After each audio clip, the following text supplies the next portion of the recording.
ಆಯ್ತು. S T ಮಂಜು ಅವರೇ, ಚುಕ್ಕೆ ಗುರುತಿನ ಸಂಖ್ಯೆ 186 ಆರೋಗ್ಯ ಮತ್ತು ಕುಟುಂಬ ಕಲ್ಯಾಣ ಸಚಿವರಲ್ಲಿ ಕೇಳಬಯಸ್ತೇನೆ.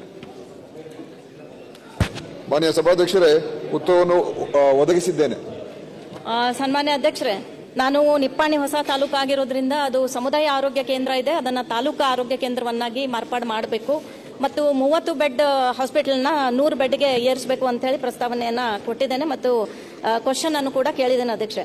ಆದರೆ ಈ ಬಾರಿ ಸಚಿವರು ಇದನ್ನೆಲ್ಲಾನು ಕೂಡ ಮಾಡಬೇಕಾಗ್ತು ಅಂತಂದ್ರೆ ಅದಕ್ಕೆ 40 ಕೋಟಿಗಳ ಅನುದಾನ, ಆಮೇಲೆ ಮಾನವ ಸಂಪನ್ಮೂಲಕ್ಕಾಗಿ 7.95 ಕೋಟಿಗಳ ಅನುದಾನ ಅವಶ್ಯಕತೆ ಇದೆ ಅಂತಕ್ಕಂಥ ಉತ್ತರವನ್ನ ಕೊಟ್ಟಿದ್ದಾರೆ ಅಧ್ಯಕ್ಷೆ. ಅದನ್ನ ಹೊರತುಪಡಿಸಿ 59 ಹೊಸ ತಾಲೂಕುಗಳಿದ್ದಾವೆ, ಇದನ್ನೆಲ್ಲಾನು 100 ಬೆಡ್ಗಳಾಗಿ ಪರಿವರ್ತನೆ ಮಾಡಬೇಕು ಅಂದ್ರೆ 2360 ಕೋಟಿ ರೂಪಾಯಿ ಬಿಲ್ಡಿಂಗ್ ಆಗುತ್ತೆ ಮತ್ತು ಮಾನವ ಸಂಪನ್ಮೂಲಕ್ಕಾಗಿ 469 ಕೋಟಿ ವಾರ್ಷಿಕ ಅನುದಾನ ಇದೆ ಅಂತ ಹೇಳಿ ಇದೆಲ್ಲಾನು ವಿಸ್ತಾರವಾಗಿ ಕೊಟ್ಟು ಇದಕ್ಕೆ ಕ್ರಮವನ್ನ ಕೈಗೊಳ್ತೀವಿ ಅಂತಕ್ಕಂಥ ಮಾತನ್ನ ಹೇಳಿದ ಉತ್ತರವನ್ನ ಕೊಟ್ಟಿದ್ದಾರೆ ಅಧ್ಯಕ್ಷೆ. ಹಾಗಾಗಿ ನಾನು ತಮ್ಮ ಮೂಲಕ ಸಚಿವರಲ್ಲಿ ವಿನಂತಿ ಮಾಡ್ಕೊಳ್ಳೋದೇನಂದ್ರೆ, ನನ್ನ ನಿಪ್ಪಾಣಿ ಕ್ಷೇತ್ರ ಹೈವೇ ಪಕ್ಕದಲ್ಲಿ ಇರತಕ್ಕಂಥ ಕ್ಷೇತ್ರ, ಆಕ್ಸಿಡೆಂಟ್ಗಳು ತುಂಬಾ ಆಗ್ತದೆ ಅಧ್ಯಕ್ಷೆ. ಈ 2022ರಿಂದ 25ರವರೆಗೆ ನೋಡಿದಾಗ ಸುಮಾರು 4000 ಆಕ್ಸಿಡೆಂಟ್ಗಳು ಅಲ್ಲಿ ಆಗ್ತಾ ಇದ್ದಾವೆ. ಅದೇ ರೀತಿಯಾಗಿ ಈ ಕೋವಿಡ್ ಡಿಲಿವರಿಗಳು ಕೂಡ 4 ವರ್ಷದ ಒಂದು 22ರಿಂದ 25 ತನಕ ನೋಡಿದಾಗ 3000 ಡಿಲಿವರಿಗಳು ಕೂಡ ಆಗಿದಾವೆ ಅಧ್ಯಕ್ಷೆ. ಹಾಗಾಗಿ ಹೊರ ರೋಗಿಗಳ ಚಿಕಿತ್ಸೆ ಸುಮಾರು 11,000 ಮೇಲ್ಪಟ್ಟು ಆಗ್ತಾ ಇದೆ.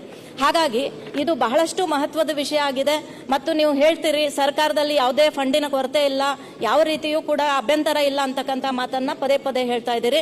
ಆದರೆ ಇದು ಕ್ರಮ ಕೈಗೊಳ್ಳಲಾಗಿದೆ ಅನ್ನೋದ್ರ ಬದಲಾಗಿ ತಮ್ಮ ಮೂಲಕ ವಿನಂತಿ ಮಾಡ್ಕೊತೇನೆ, ಎಷ್ಟು ದಿನಗಳವರೆಗೆ ಇದನ್ನ ಅಪ್ಗ್ರೇಡ್ ಮಾಡ್ತೀರಿ ಅಂತಕ್ಕಂಥ ಸ್ಪಷ್ಟವಾದ ಉತ್ತರವನ್ನ ಸಚಿವರು ಕೊಡಬೇಕು ಅಂತ ವಿನಂತಿ ಮಾಡ್ತೀನಿ ಅಧ್ಯಕ್ಷ. ಮಾನ್ಯ ಸಭಾಧ್ಯಕ್ಷರೇ, ಶ್ರೀಮತಿ ಜೊಲ್ಲೆ ಅವರು ಪ್ರಶ್ನೆಗೆ ಉತ್ತರ ನಾನು ಎಲ್ಲವನ್ನು ಕೂಡ ಮಾಹಿತಿಯನ್ನು ಇಟ್ಟಿದ್ದೇನೆ. ಈಗ ಹೊಸ ತಾಲೂಕುಗಳು ಎಲ್ಲ ಕಡೆ ಅವ್ರಿಗೆ ಹೊಸ ತಾಲೂಕು ಆಸ್ಪತ್ರೆ ಆಗಬೇಕು ಅಂತ ಬೇಡಿಕೆ ಎಲ್ಲ ಕಡೆಯಿಂದ ಬರ್ತಾ ಇದೆ. ಈ ಹೊಸ ತಾಲೂಕುಗಳಲ್ಲಿ ಸುಮಾರು 12 ತಾಲೂಕುಗಳಲ್ಲಿ ಹೊಸ ತಾಲೂಕುಗಳಲ್ಲಿ ಸಮುದಾಯ ಆರೋಗ್ಯ ಕೇಂದ್ರನೂ ಕೂಡ ಇಲ್ಲ. ಕೇವಲ ಪ್ರಾಥಮಿಕ ಆರೋಗ್ಯ ಕೇಂದ್ರ ಇರುವಂಥ 12 ಹೊಸ ತಾಲೂಕುಗಳಿದೆ. ಇನ್ನು ಉಳಿದಿರೋ ಹೊಸ ತಾಲೂಕುಗಳಲ್ಲಿ ಈ ಥರ CHCಗಳೆಲ್ಲ ಇದೆ. ಸೊ ಎಲ್ಲರೂ ಕೂಡ ಸಹಜವಾಗಿ ಮೇಲ್ದರ್ಜೆಗೆ ಏರಿಸಬೇಕು ಅಂತ. ಆದರೆ ಒಂದು ತಾಲೂಕು ಆಸ್ಪತ್ರೆ ಆಗಬೇಕಾದ್ರೆ ಅದಕ್ಕೂ ಕೂಡ ಕೆಲವು ಮಾನದಂಡಗಳು ಇದೆ, ಜನಸಂಖ್ಯೆ ಮತ್ತು ಎಲ್ಲವನ್ನು. ಯಾಕಂದ್ರೆ ತಾಲೂಕನ್ನ ನಾವು ಕಂದಾಯ ಒಂದು ಅಡ್ಮಿನಿಸ್ಟ್ರೇಷನ್ಗೋಸ್ಕರ ತಾಲೂಕು ಮಾಡ್ಕೊಂಡಿರ್ತಾರೆ. ಅದರಿಂದ ಪ್ರತಿಯೊಂದು ತಾಲೂಕಿಗೂ ಕೂಡ ತಾಲೂಕು ಆಸ್ಪತ್ರೆ ಅವಶ್ಯಕತೆ ಇದೆಯಾ ಅದನ್ನು ನೋಡಬೇಕಾಗ್ತದೆ, ಅದನ್ನು ಪರಿಶೀಲನೆ ಮಾಡೋಣ. ಆದರೆ ಇದು ನಾವು ಹಂತ ಹಂತವಾಗಿ ಮಾಡ್ಕೊಂಡು ಹೋಗ್ಬೇಕು ಮಾನ್ಯ ಸಭಾಧ್ಯಕ್ಷರೇ, ಎಲ್ಲ ಒಟ್ಟು ಒಮ್ಮೆನೆ ಮಾಡೋಕ್ಕಾಗೋದಿಲ್ಲ. ನಾವು ಕಳೆದ ಬಾರಿನೂ ಕೂಡ ಸುಮಾರು 9 ತಾಲೂಕು ಆಸ್ಪತ್ರೆಗಳು ನಿರ್ಮಾಣ ಮಾಡ್ತಕ್ಕಂಥದ್ದು ಮಾಡಿದ್ದೀವಿ. ಈ ವರ್ಷನೂ ಕೂಡ ನಾವು ಕೆಲವು ಪ್ರಪೋಸಲ್ಸ್ ಇಡ್ತಾ ಇದ್ದೀವಿ ನಮ್ಮ ಬಜೆಟ್ನಲ್ಲಿ. ಏನು ಬರ್ತದೆ ನೋಡೋಣ, ಯಾಕಂದರೆ ಬಜೆಟ್ ಪ್ರಕಟಣೆ ಆದಮೇಲೆ ಅದು ಗೊತ್ತಾಗ್ತದೆ. ಆದರೆ ನಾವು ಇದನ್ನ ಖಂಡಿತವಾಗಿಯೂ ಯಾವಾಗ ಸಾಧ್ಯ ಆಗುತ್ತೆ ನೋಡಿಕೊಂಡು ಆದ್ಯತೆ ಮೇರೆಗೆ ಎಲ್ಲಿ ಹೆಚ್ಚು ಅವಶ್ಯಕತೆ ಇದೆ ಅದನ್ನು ನಾವು ಮಾಡ್ತಕ್ಕಂಥದ್ದಕ್ಕೆ ಕ್ರಮ ತಗೊಳ್ತೀವಿ. ಮತ್ತು ತಾವು ಹೇಳಿದಾಗೆ ಈಗ 30 ಬೆಡ್ಡಿನ MCH ಆಸ್ಪತ್ರೆ ಕೂಡ ನಿಮ್ಮಲ್ಲಿದೆ.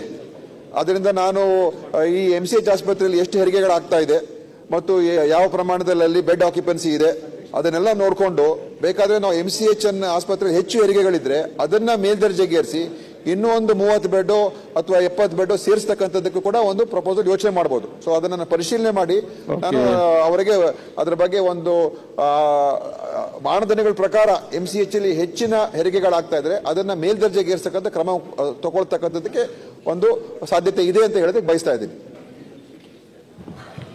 ನೀವು ಬಹಳಷ್ಟು ಜನರ ಬಗ್ಗೆ ಕಾಳಜಿಯನ್ನ, ನಮ್ಮ ಇಲಾಖೆ ಬಗ್ಗೆ ಕಾಳಜಿಯನ್ನ ವಹಿಸಿದ್ದೀರಾ ಮತ್ತು ಅದರ ಬಗ್ಗೆ ಚೆನ್ನಾಗಿ ಯೋಚನೆನೂ ಮಾಡ್ತೀರಾ ಸಚಿವರೇ.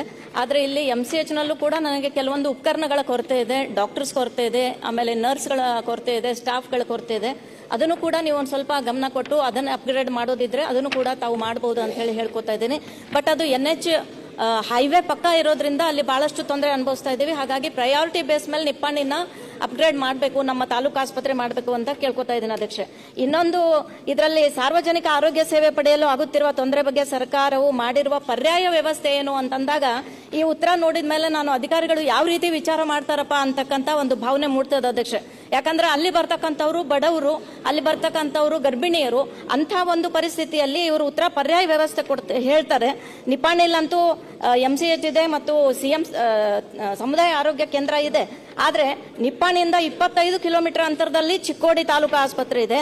ಸಂಕೇಶ್ವರ ಸಮುದಾಯ ಆರೋಗ್ಯ ಕೇಂದ್ರ ನಿಪ್ಪಾಣಿಯಿಂದ 21 ಕಿಲೋಮೀಟರ್ ಅಲ್ಲಿ, 35 ಕಿಲೋಮೀಟರ್ ಅಲ್ಲಿ ಹುಕ್ಕೇರಿ ಆಸ್ಪತ್ರೆ ಇದೆ, 39 ಕಿಲೋಮೀಟರ್ ಅಲ್ಲಿ ಎಕ್ಸಂಬ ಆಸ್ಪತ್ರೆ ಇದೆ ಮತ್ತು 44 ಕಿಲೋಮೀಟರ್ ಅಲ್ಲಿ ಕಬ್ಬೂರು ಸಮುದಾಯ ಕೇಂದ್ರ ಇದೆ ಅಂತ ಹೇಳಿ ಉತ್ತರ ಕೊಟ್ಟಿದ್ದಾರೆ ಅಧ್ಯಕ್ಷ. ಈ ಉತ್ತರದ ಮತ್ತು ನಾನು ಕೇಳಿರೋ ಪ್ರಶ್ನೆಗೆ ಯಾವುದು ಕೂಡ ಸಂಬಂಧ ಇಲ್ಲ. ಪರ್ಯಾಯ ವ್ಯವಸ್ಥೆ ಅಂದಾಗ ನನ್ನ ತಾಲೂಕಿನಲ್ಲಿ ಏನ್ ಪರ್ಯಾಯ ವ್ಯವಸ್ಥೆ ಇದೆ, ಅದಕ್ಕೆ 10 ಪ್ರಾಥಮಿಕ ಆರೋಗ್ಯ ಕೇಂದ್ರಗಳು ಇದಾವೆ ನನ್ನ ತಾಲೂಕಲ್ಲಿ ಪರಿಸರದಲ್ಲಿ ಅಂತ ಹೇಳಿದ್ದಾರೆ. ಬಟ್ ಅಲ್ಲಿ ಡಾಕ್ಟರ್ಗಳ ಕೊರತೆ, ನರ್ಸ್ಗಳ ಕೊರತೆ ಮತ್ತು ಸ್ಟಾಫ್ ಕೊರತೆ ಇರೋದ್ರಿಂದ ಅದನ್ನ ನಾನು ಸಚಿವರಲ್ಲಿ ಮನವಿ ಮಾಡ್ತೇನೆ. ಅದನ್ನ ವ್ಯವಸ್ಥಿತವಾಗಿ PHCಗಳನ್ನ ನೀವು ಚೆನ್ನಾಗಿ ಮಾಡಿದ್ರೆ ಈ ಉತ್ತರ ಯಾವ ರೀತಿ ಅಧಿಕಾರಿಗಳು ಕೊಟ್ಟಿದ್ದಾರೆ ಅನ್ನೋದಕ್ಕೆ ನನಗೊಂಥರ ಮುಜುಗರ ಆಗ್ತದೆ ಅಧ್ಯಕ್ಷ. ಹಾಗಾಗಿ ನಾನು ಸಚಿವರಲ್ಲಿ ಮನವಿ ಮಾಡ್ತೇನೆ, ನಮ್ಮಲ್ಲಿ ಇರ್ತಕ್ಕಂಥ PSC ಸೆಂಟರ್ಗಳನ್ನ, MCH ಅಲ್ಲಿ ಇರ್ತಕ್ಕಂಥ ತೊಂದರೆಗಳನ್ನ ಮೊದಲು ನಿವಾರಣೆ ಮಾಡ್ರಿ. ಆಮೇಲೆ ನೀವು ಪ್ರಯಾರಿಟಿ ಬೇಸ್ ಮೇಲೆ ನನ್ನ ನಿಪ್ಪಾಣಿ ತಾಲೂಕಾಗೂ ಕೂಡ 100 ಬೆಡ್ನ ಆಸ್ಪತ್ರೆಯನ್ನ ಮಾಡಿಕೊಡ್ಬೇಕು ಅಂತ ವಿನಂತಿಸ್ತೇನೆ. ಮಾನ್ಯ ಸಭಾಧ್ಯಕ್ಷರಿಗೆ ಈಗಾಗಲೇ ಉತ್ತರ ಹೇಳಿದ ನಾನು ಕೊಟ್ಟಿದ್ದೇನೆ.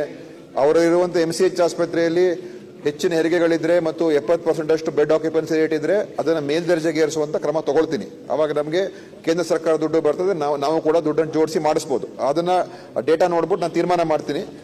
ಇನ್ನು ಎರಡನೇದು ಏನಂತ ಹೇಳಿದ್ರೆ, ಬಹಳ ಮುಖ್ಯವಾಗಿ ಹೇಳುವಂಥದ್ದು ವೈದ್ಯರು ಸಿಬ್ಬಂದಿ ಬೇಕು ಅಂತ. ಯಾಕಂದ್ರೆ ಅದು ಮುಖ್ಯ.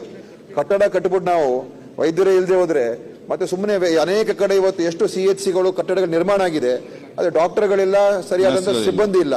ಸೊ ಕಟ್ಟಡ ಮಾತ್ರ ಚೆನ್ನಾಗಿರ್ತದೆ ಹೊರತು ಸೇವೆಯಿಂದ ಜನರಿಗೆ ಸೇವೆ ಸಿಗ್ತಾ ಇಲ್ಲ. ಅದಕ್ಕೆ ಅದ್ರ ಮೇಲೆ ನಾವು MCH ಅಲ್ಲಿ ಏನ್ ಕೊರತೆ ಇದೆ ಅದನ್ನ ನಾವು ಭರ್ತಿ ಮಾಡ್ತಕ್ಕಂಥ ಕೆಲಸವನ್ನು ಮಾಡಿಸ್ಕೊಡ್ತೀನಿ ಖಂಡಿತವಾಗಿಯೂ ಅಂತ ಆಶ್ವಾಸನೆ ಕೊಟ್ಟು, ಮುಂದಿನ ದಿವಸಗಳಲ್ಲಿ ಖಂಡಿತವಾಗಿಯೂ ಇದರ ನಾನು ಗಮನ ಇಟ್ಕೊಳ್ತೀನಿ ಅಂತ ಮಾನ್ಯ ಶಾಸಕರಿಗೆ ಹೇಳೋದಕ್ಕೆ ಬಯಸ್ತೀನಿ. ಸುರೇಶ್ ಬಾಬು.